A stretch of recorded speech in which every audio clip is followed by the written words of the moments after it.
네, 안녕하세요. 오늘은 금에 대해서 얘기를 해보려고 합니다. 투자하는 사람들 중에서 금도 많이 보유하는 분들 많을 텐데요. 최근까지는 안전으로 따지면 최고의 자산이었죠. 금 투자하시는 방법을 아예 모르는 분들을 위해서 일단 설명을 드릴 텐데, 일단 금 투자는 저희 나라에서 세 가지가 있습니다. 첫 번째로는 이제 금 현물을 보유하는 거. 저희 막 길 가다 보면은 한국 금 거래소라는 매장이 있거든요. 거기서 갖춰진 이제 뭐 제품을 사거나 두꺼비 같은 거, 황소 같은 것도 살 수 있고, 금괴도 살 수 있고, 가장 좋은 점은 이제 실물을 제가 집에서 안전하게 이제 보유할 수 있다는 것이고, 단점으로는 부가세 10%를 내야 됩니다. 장기 투자할 게 아니라면 단타로는 좀 안 좋죠. 그리고 이제 두 번째로는 제가 이제 많이 했던 투자인데, 금현물 어음 투자입니다. 증권사에서 금현물을 이제 전산상으로 살 수가 있거든요. 금현물 계좌를 만들어서 거기서 이제 주식처럼 사고 팔 수 있는 건데, 그거는 이제 수수료도 별로 안 들고 사고 팔고가 되게 쉽기 때문에 편리하게 투자를 할 수가 있어요. 그 증서가 있으면은 금현물을 언제든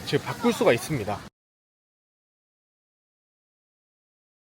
하지만 또 바꿀 때는 부가세가 10% 들어가는 점 양지해 주시고, 이제 세 번째로는 금 ETF 투자가 있습니다. 뭐 ETF는 다 아시다시피 그 증권사에서 이제 자산을 매입해 가지고 사람들이 투자할 수 있게 이제 하는 상품인데, 금 가격과 같이 거의 뭐 연동돼서 이렇게 가니까 주식이 익숙하신 분들은 그냥 종목 그냥 찾아서 바로 사시면 되니까 좀 편한 점이 있죠. 마찬가지로 수수료가 이제 별로 안 든다는 장점이 있고요. 제가 이제 금 얘기를 왜 하냐면, 금에 대해서 이제 역사를 좀 말씀드리고, 이제 금 투자에 대해서 이제 미래가 어떻게 될지, 미래에 어떤 가치가 있을지, 또 위험하진 않은지, 전체적인 이제 주식 투자나 뭐 부동산 투자나 투자를 하는 데 있어서 금의 비중을 갖고 있는 것이 뭐 효과가 있을지, 뭐 이런 걸 전체적으로 간단하게 설명을 드리겠습니다. 역사부터 말씀드리자면, 금 같은 경우는 역사가 한 5,000년 정도 됐습니다. 기원전 3,000년 전부터 고대 이집트에서도 이제 금을 이제 화폐로 사용했다고 하더라고요.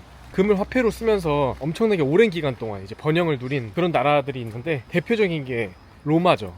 로마는 이제 뭐 1000년 이상 유구한 전통을 자랑하는 역사를 가지고 있는데, 금의 역할이 아주 큰 역할을 했다고 평가하는 사람들이 많습니다. 금 같은 경우는 여러 가지 장점이 있습니다. 첫 번째로는 수량이 적기 때문에 가치가 보존됩니다. 금이 제가 찾아보니까 땅이 지각이잖아요. 그 지각 1톤당 1g도 아니고 1mg씩 이제 금이 있다고 해요. 생성이 될 수가 없고 당연히 자연의 산물이기 때문에, 자세한 걸 말씀드리자면, 별이 충돌해가지고 이제 초신성을 만들어내면 거기서 이제 순간적인 이제 폭발로 인해서 화학 반응이 인해서 금이 만들어지는 거거든요. 그것도 아주 일부가. 그래서 이제 원소 번호도 좀 높고, 그런데 어쨌든 뭐 운석이 떨어져서 이제 금을 공급해주지 않는 이상 이제 저희 뭐 지구에는 한계가 있죠. 그리고 현재 같은 경우는 이제 채굴 기술이 발달해서 땅 깊숙이도 뚫을 수 있고 찾는 기술도 많이 발전을 했으니까 금이 한 뭐 1~2% 정도 이제 공급량이 나온다고 합니다. 기존 이제 매정량 대비해서. 그렇게 이제 공급에 엄청난 이점을 가지고 있고, 두 번째로는 이제 변하지 않죠. 금은 썩지도 않고 오랫동안 보관해도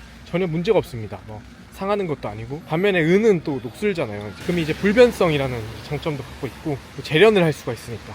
금화 이런 식으로 많이 썼잖아요. 그런 식으로 재련을 하는데 이점이 있었죠. 제가 이 유튜브 댓글에 그 시끄럽다는 민원을 받아가지고 그 마이크 잭을 좀 지금 샀는데 아직 배송이 안 와서 양해 부탁드리겠습니다. 어쨌든 그렇게 금이 그 뭐 로마 시대 때 많이 썼었어요. 그때 뭐 이름이 뭐더라? 아우레우스 뭐 그런 금화로 쓰다가 시대가 바뀌면서 뭐 솔리두스 뭐 이런 식으로 금화의 뭐 모양이나 뭐 이런 게 변경되기도 했는데, 금의 가치는 뭐 크게 변화가 없었지만 서민들이 가진 금화의 가치는 떨어진 경우가 있었어요. 그게 왜 그러냐면, 지금 최근까지도 그런데 항상 돈은 뭔가 문제가 있으면은 그 나라가 그걸 무마시키기 위해서, 예를 들어서 전쟁이 나면은 항상 이제 돈을 찍어내다가 이제 화폐 가치가 절하되는 그런 현상이 있었는데, 로마 시대도 마찬가지로 뭐 전쟁을 많이 했지 않습니까? 그래서 나라가 위태해지면 그 당시에는 뭐 지폐가 없으니까 돈을 막 찍어낼 수는 없고, 금화를 뭐 미친듯이 채굴할 수도 없으니까 어떤 선택을 했냐면 금을 깎습니다. 동전이 있다면 이제 숫자만 보이게 하고 이렇게 계속 도려내면서 금을 더 만들어서 돈을 뭐 찍어내는 식으로 이제 화폐를 발행했다고 하는데, 그러면서 이제 계속 화폐가 쇠퇴하고 그 화폐가 망가지고 다른 이제 뭐 솔리두스 이런 화폐로 나오고, 또 이름이 계속 바뀌면서 금화가 유지가 되었습니다. 요즘 시대에 비해서 가치 보존은 엄청 오래됐었죠. 현대 시대에 종이 화폐는 그 역사가 길지가 않습니다. 뭐 달러 같은 경우 지금 뭐 100년을 넘는 역사를 이제 자랑하고 있지만 그런 사례가 없거든요. 뭐 강대국이었던 독일 같은 경우도 이제 마르크라는 돈이 휴지 조각이 돼버렸고, 저희 원화 같은 경우도 한국전쟁 때 너무 많이 찍어내가지고 원화를 폐지시키고 환이라는 그 화폐를 도입한 적이 있었습니다.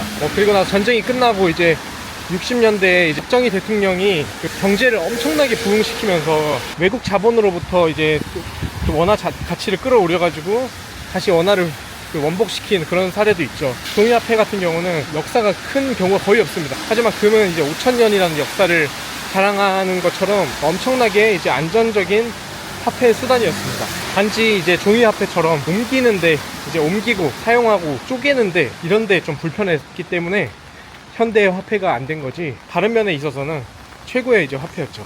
화폐를 샀습니다.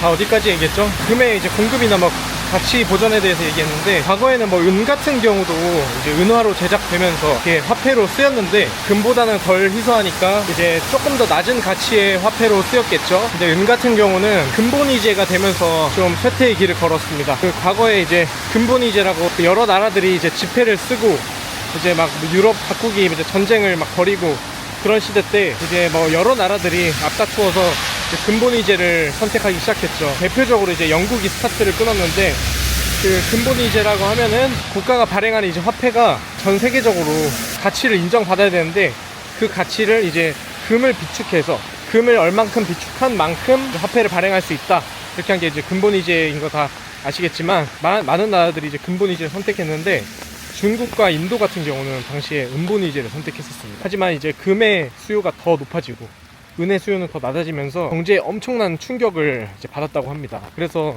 중국과 인도가 뭐 지금은 되게 잘 나가고 있지만 이제 한 템포 이제 크게 쉬었던 게, 유럽이나 이제 미국에 비해서 되게 약소국의 형태를 띄었던 게 이제 은본이제를 택한 것도 아주 큰 영향이 있었다고 합니다.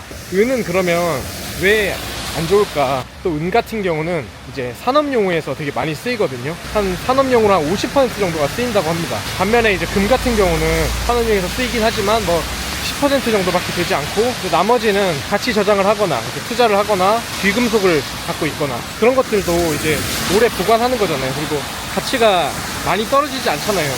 재련비 이런 것만 들 뿐이지 녹여서 이렇게 다시 쓸 수 있기 때문에 금 자체의 이제 가치가 어느 정도 보전이 되기 때문에 은과는 좀 다른 모습을 볼 수 있죠.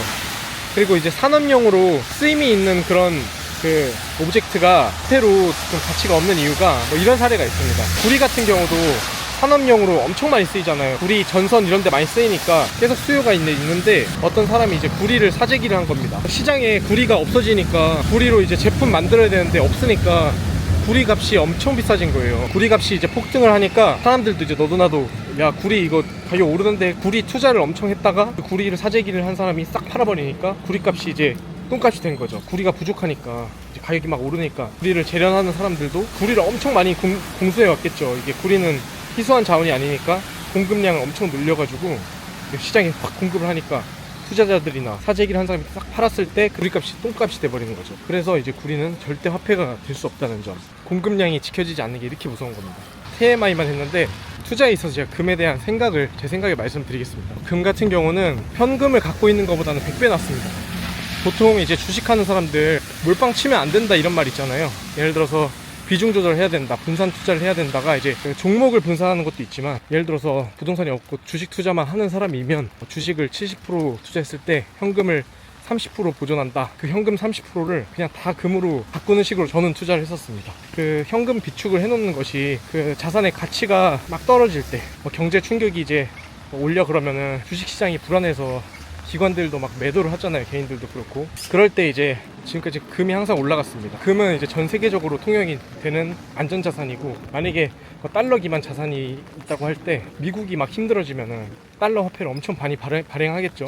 그러면 이제 달러 기반 자산들이 안 좋은 영향을 받을 수밖에 없겠죠. 근데 금 같은 경우는 이 나라를 가도 되고 저 나라를 가도 되고 통용이 되니까 훨씬 더 안전한 자산으로 이제 취급이 되는 거죠.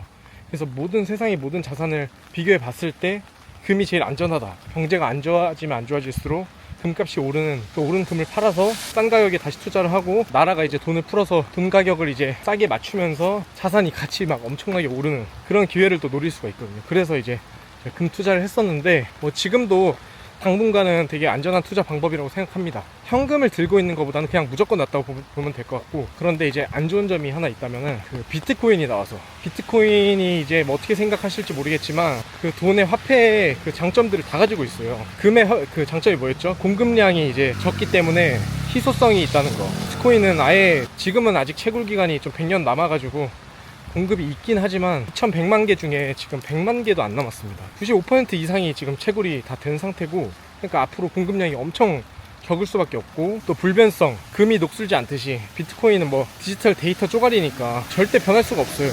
뭐 산업용으로 이제 쓰여서 이제 가치가 낮아지는 경우도 얘기했는데, 비트코인은 그 쓸데가 없습니다. 뭐 화폐 아니면은 쓸데가 없어요. 또 금의 단점이 뭐였죠? 금은 이제 옮기기가 힘들댔잖아요. 나누기도 힘들고 덩어리니까. 그런 점 때문에 이제 사실 종이 지폐가 나온 거죠. 비트코인은 그것마저 또 가지고 있어가지고, 만약에 이제 비트코인이 앞으로 쭉쭉 오른다면 대처할 수 있겠다, 이런 심리가 좀 대두가 되면은 비트코인으로 이제 금의 자산 가치가 확 흡수될 수도 있는 게 저는 한 가지 시나리오라고 봅니다. 그 당시가 되면은 금뿐만 아니라 부동산이나 뭐 주식들, 채권, 현금성 자산들 확률이 높다고 생각해요. 뭐 그만한 가치는 있는데 이제 시장이 어떻게 받아들이냐, 그게 이제 시간을 좌우한다고 생각합니다. 제가 이제 지금까지 생각했던 금 투자, 금의 이제 뭐 역사, 쓰임, 앞으로의 미래 다 말씀드린 것 같네요. 제 개인의 의견이니까 산책하면서 이제 즉흥적으로 나누는 얘기니까 참고만 하시고, 여러분의 그 자산 관리, 투자 다 잘 되셨으면 좋겠습니다. 그리고 마이크 사면은 좀 더 좋은 퀄리티의 컨텐츠로 보답을 하도록 하겠습니다. 감사합니다.